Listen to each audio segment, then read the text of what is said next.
तो दोस्तों आज हम एक्सप्लेन करने वाले हैं चिया विक्रम का और एक मास्टरपीस तंगलन। इस मूवी में आप देखेंगे एल्डोराडो मतलब असली सोने का खजाना, कैसे तंगलन उसको डिस्कवर करता है और उसके इर्द गिर्द कैसे कहानियां घूमते हैं। तो ज्यादा देरी नहीं करेंगे, 2024 की मास्टरपीस को हम लोग एक्सप्लेन करने वाले हैं। तो चलिए एक्सप्लेनेशन को शुरू करते हैं। मूवी की कहानी शुरू होता है 1850 से। तब हम क्लाइमेट को देख पाते हैं जो कि अंग्रेज सरकार के लिए काम करता है। उसे कहीं से तो पता चलता है कि भयपुर विलेज में सोना मिलता है जो कि बहुत सालों पहले उन लोगों को मिला था, पर अभी कोई उसके खोज के लिए नहीं जाता। तभी क्लाइमेट को एक जमींदार बताता है कि वो घोस्ट का जगह है, मतलब उधर कोई अगर जाता है वो जिंदा वापस नहीं आता, ये महज एक अफवाह है। फिर हमको भयपुर विलेज दिखाया जाता है जहाँ पर हम उनके लोगों को देखते हैं जो कि एक ट्राइबल ग्रुप होते हैं। मेनली ये लोग जमींदारों के लिए उनकी ही जमीन पे काम करते हैं। जमींदारों ने कम पैसे में इनकी जमीन को हड़प लिया और ये लोग पैसे ना दे पाए, इसलिए उनके जमीन में ही काम करते हैं। सबके जीवन ऐसे ही चलते इधर। फिर हमको दिखाया जाता है तंगलन को जो अपने बच्चों के साथ सोया हुआ है। वो जब सो रहा होता है उसको एक विजन दिखता है, वो किसी के साथ तो लड़ रहा है और सपने में ही वो बड़बड़ा रहा है। तभी हम देखते हैं गंगम्मा जो कि उसकी वाइफ होती है, उसे आके एक लात मारती है और बोलती है कितने टाइम तक सोते रहोगे, जमीन पे काम करने के लिए नहीं जाना। और तंगलन तब उधर से चाकू निकल लेता है और अपने पत्नी को ही वो मारने जाने वाला था क्योंकि सपने में वो किसी के साथ लड़ रहा होता है। तभी जब उसका अच्छे से नींद टूटता है उसको पता चलता है कि ये तो उसकी पत्नी ही है। फिर हमको पता चलता है कि तंगलन के पास सिर्फ अपनी जमीन है, वो किसी जमींदार के लिए काम नहीं करता। वो अपने जमीन में फसल उगाता है और अपने 5 बच्चों के साथ वो रहता है। उसका एक बेटा होता है और 4 लड़कियां। बेटे का नाम होता है अशोका। फिर हमको गांव में गंगू करके एक आदमी को दिखाया जाता है जिसको खुद को ब्राह्मण मानता है और गांव के बच्चों को भी वो ब्राह्मण शिक्षा देने की कोशिश करता है कि तुम इससे उचली जाति बन जाओगे, तुमको मांस भूसा ये सब खाना एकदम अलाउ नहीं है, तुमको एकदम शाकाहारी बन के रहना है और भगवान का पूजा करना है, तो तुम सीधा स्वर्ग जाओगे। ऐसे वो पाठ पढ़ाता था गाँव के बच्चों को क्योंकि ये लोग ट्राइबल है और निचली जाति से आते हैं। अगर ये ब्राह्मण बन गए तो हो सकता है इनको स्वर्ग में जगह मिल जाए। फिर हम तंगलन को देखते हैं जो अपने जमीन में काम करते हुए वो थक जाता है, रात में पूरी फैमिली के साथ जमीन के साइड में ही सो जाता है। सोने के टाइम जब उसके बच्चे जिद कर रहे होते हैं कि पापा आप कहानी सुनाओ, ये भी बोलते हैं कि आप आरती की कहानी सुनाओ, तब तंगलन अपने बच्चों को उसके परदादा की कहानी सुनाना शुरू करता है। वो बोलता है हमारे इस जगह से कोसों दूर एक हाथी जैसा पहाड़ है और उसके पीछे एक तालाब है जहाँ पर मेरे परदादा और उनके ट्राइब रहा करते थे। उधर वो पानी से सोना निकाला करते थे, पर ज्यादा सोना मेरे परदादा को ही मिलते थे। तभी उधर एक जमींदार हुआ करता था जिसको पता चला कि ये लोग नदी से सोना निकालते हैं, तो उनको बंदी बनाने की कोशिश की, उनकी सोना छीनने की, पर तुम्हारे परदादा और बाकी के लोग उनसे लड़ जाते हैं और उनको हरा भी देते हैं। बाद में तुम्हारे दादा जाके वो सोना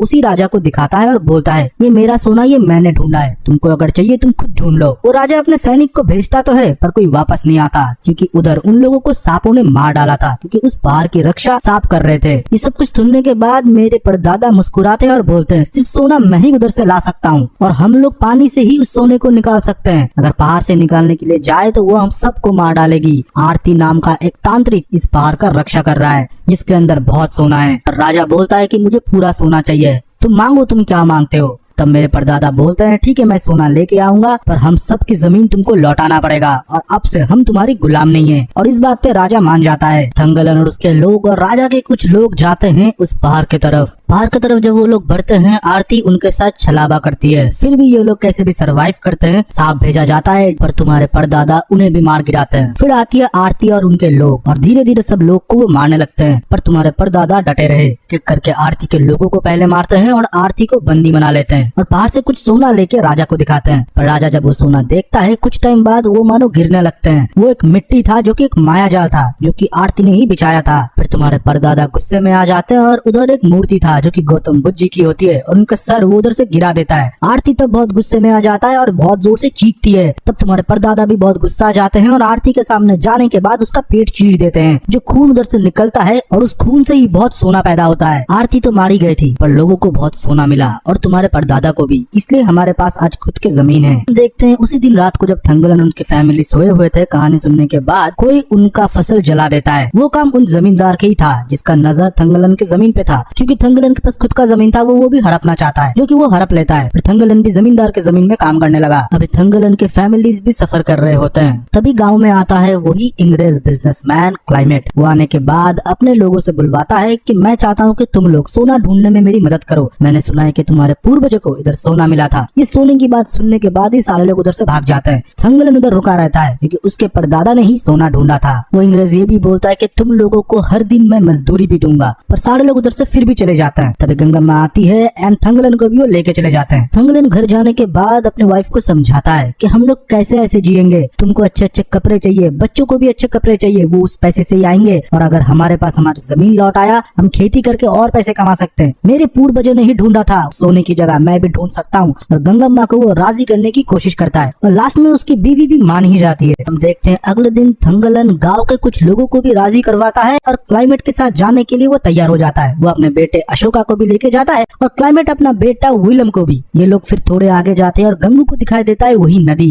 थंगलन के लोग और क्लाइमेट के लोग एक साथ नदी में उतरते हैं क्योंकि नदी के उस पारी उस हाथी जैसे दिखने वाला पहाड़ था। और पानी में जब ये लोग जा रहे होते हैं थंगलन को आरती के विजुअल आना शुरू हो जाते हैं। थंगलन थोड़ा घबरा जाता है और उसका संतुलन बिगड़ता है। उसके संतुलन बिगड़ने की वजह से सारे लोग ही पानी में गिर जाते हैं और उनके जो इक्विपमेंट्स थे वो भी नदी में बह जाते हैं। फिर कैसे भी करके उस पार जाते हैं और क्लाइमेट के साथी और खुद क्लाइमेट भी उसके ऊपर भरोसा नहीं करते। ये वाला रास्ता थंगलन ने क्यों चुना, और क्लाइमेट के साथ आया हुआ दोस्त आर्थर भी उसे एक शैतान बुलाता है कि ये सबको ले डूबेगा और सबको खत्म करना ही इसका मकसद है। तो क्लाइमेट के पास कोई चारा नहीं था थंगलन के बात सुनने के अलावा। फिर थंगलन बोलता है हमको और आगे की तरफ बढ़ना पड़ेगा। जब वो फिर से आगे की तरफ बढ़ते हैं वो लोग फिर सोने की खोज करना शुरू कर देते हैं। जमीन पे, नदी पे, पर कहीं पर भी उनको सोना नहीं मिलता। थंगलन बोलता है हमको उस पहाड़ी पे जाके ही सोना मिलेगा, इधर हमको कुछ भी हाथ में नहीं आएगा। फिर अचानक से थंगलन को दूर एक जमीन पे वही बुद्ध मूर्ति का सर मिलता है, जो देखने के बाद थंगलन क्लाइमेट को बोलता है ये मेरे पूर्वजों ने ही काटा था, इधर आसपास ही हमको सोना मिल सकता है, हम बहुत ही करीब है। थंगलन फिर से उन लोगों को रास्ता दिखा के पहाड़ के करीब जाने लगता है। तभी अचानक से उनके सामने एक ब्लैक पैंथर आता है और कुछ लोगों को वो घायल भी कर देता है। फिर थंगलन उसके साथ लड़ता है और उसे मार गिराता है। इस बार तो आर्थर को बहुत ही गुस्सा आता है। वो बोलता है क्लाइमेट ही हम सबको मारेगा, इसलिए वो खतरनाक रास्तों से हमको लेके जा रहा है। थंगलन दम बोलता है अगर सोना पाना है तो हमको इन मुश्किलों का सामना तो करना ही पड़ेगा। आर्थर को मानो क्या गुस्सा चढ़ता है, वो थंगलन के ऊपर गन पॉइंट कर देता है। तब उसका बेटा अशोका उसके ऊपर गोली मारने की कोशिश करता है और गोली जाके लगता है आर्थर के हाथ पे,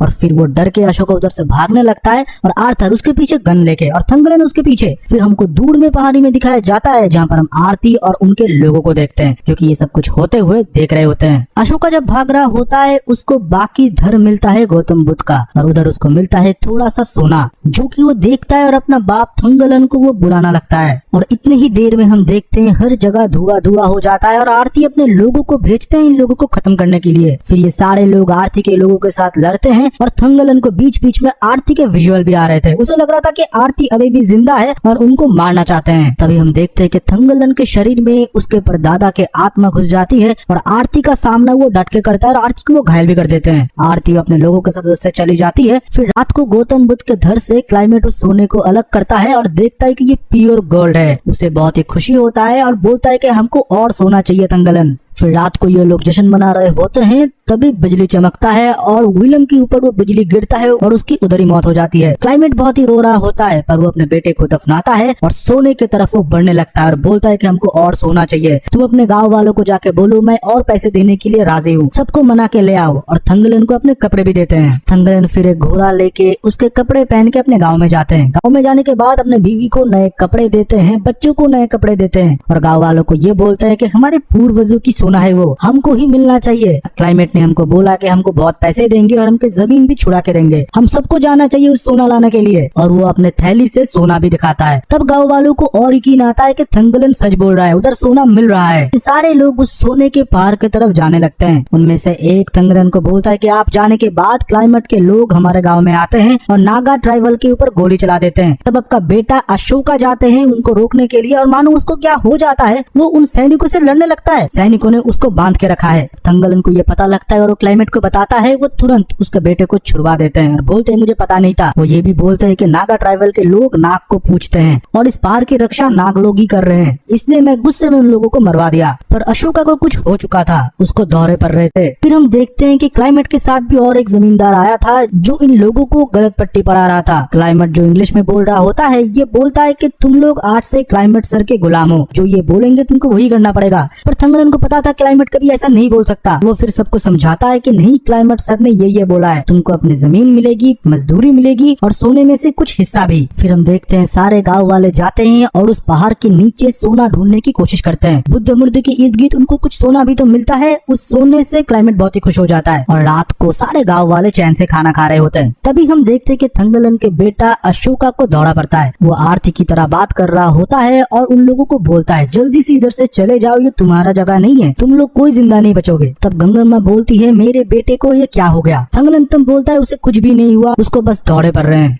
थंगलन को मानो उसके बेटे के चेहरे में आरती का चेहरा दिख रहा था, जो कि उसे चीख चीख के बोल रही होती है तुम सब मरोगे। पर थंगलन फिर भी डटा रहा क्योंकि उसको पैसे चाहिए थे अपने जीवन सुधारने के लिए। फिर हम देखते हैं फिर से खुदाई शुरू होता है अगले दिन, पर इस बार उन लोगों को कुछ भी नहीं मिलता। ऐसे 2-3 दिन हो जाते हैं जब उनको कुछ नहीं मिलता, सिर्फ क्लाइमेट के पैसे ही खर्चे हो रहे थे। तभी क्लाइमेट के बाकी दोस्त उनको बोलते हैं कि तुम एक काम करो, तुम्हारा पैसा तो ऐसे जाया हो रहा है, तुम लोगों को बोलो जिस दिन तुमको सोना मिलेगा उस दिन ही तुमको मजदूरी मिलेंगे, नहीं तो नहीं मिलेगा। इतनी दूर आके ये लोग वापस नहीं लौट के जाएंगे और यही होता है, ये लोग ये भी मान जाते हैं क्योंकि सोना चाहिए था उन लोगों को। फिर खुदाई होता जाता है, फिर भी उन लोगों को सोना नहीं मिलता, उन लोगों को खाना भी नहीं मिलता और पैसा भी। फिर भी ये लोग काम करते जाते हैं सिर्फ सोने के लालच में। फिर हम देखते हैं कि आर्थर को दूर एक सोना चमकता हुआ पहाड़ में दिखता है। वो जब पहाड़ की तरफ बढ़ते हैं तब उधर से सांप निकलने लगते हैं और चारों तरफ सांप बिखर जाते हैं और एक एक को काटने की कोशिश करते हैं। कुछ लोग तो बच जाते हैं और कुछ मर जाते हैं। उनमें से एक थंगलन की बेटी भी होती है जो कि इधर मर चुकी है। थंगलन उसे रोते हुए दफनाता है और गंगम्मा और वो उसके कब्र में बहुत रोते हैं। ये सब कुछ होने के बाद थंगलन के पास एक बुरा आदमी बैठता है और बोलता है हमको सोना ऐसे नहीं मिलेगा, तुम्हारे परदादा ने आरती का पेट काट दिया था, उसमें से जो खून निकला था उसी से ही सोना पैदा हुआ था, तुमको भी वही करना पड़ेगा। पर थंगलन ये करना नहीं चाहता। वो बोलता है किसी का पेट चीर के खून निकाल के मुझे सोना नहीं चाहिए, मुझे बस मेरे हिस्से के, मेरे मेहनत के कुछ सोना चाहिए, जो कि इतने थोड़े हो मेरे और मेरे गाँव वाले के पूरे तकलीफ को वो मिटा पाए। फिर से वो लोग खुदाई करते गए, फिर भी उनको सोना नहीं मिलता। लोग भूख से तड़प रहे होते हैं और रात में जब ये लोग सो रहे होते हैं कोई उनके झोपड़े को भी आग लगा देते हैं। ये बेघर भी हो चुके थे। तब सारे गांव वाले सोचते हैं कि ये लोग लौट जाएंगे, उनको सोना नहीं चाहिए। थंगलन इनको समझाता है फिर भी गांव वाले नहीं मानते। तभी क्लाइमेट उनके लोग उनके ऊपर गन तान देते हैं और उनको बंदी बना लेते हैं, ये बोल के मुझे सोना चाहिए, तुम लोग गाँव वापस नहीं जा सकते। तभी थंगलन अपने गाँव वालों को समझाता है कि तुमको खाना चाहिए, मैं कैसे भी शिकार ढूंढ के लाता हूँ। थंगलन कैसे भी शिकार ढूंढ के लाता है और पूरे गांव वालों को खिलाता है और सबको अंदर से मोटिवेट करता है अगर हमको सोना मिलता है हम हमारे जीवन को सुधार सकते हैं, हम अपने हर कठिनाई को पार कर सकते हैं। ये सोना ढूंढते हुए हमने अपने लोगों को खोया है, हम इतनी दूर आके तो नहीं लौट सकते, हम उस पहाड़ को ही अभी पिघलाने लगेंगे, उसमें से सोना जरूर निकलेगा। फिर ये लोग फिर पहाड़ को रात में जलाने लगते हैं। तभी आती है आरती और उसके लोगों के साथ इनको वार्न करने के लिए। फिर भी ये लोग नहीं सुनते।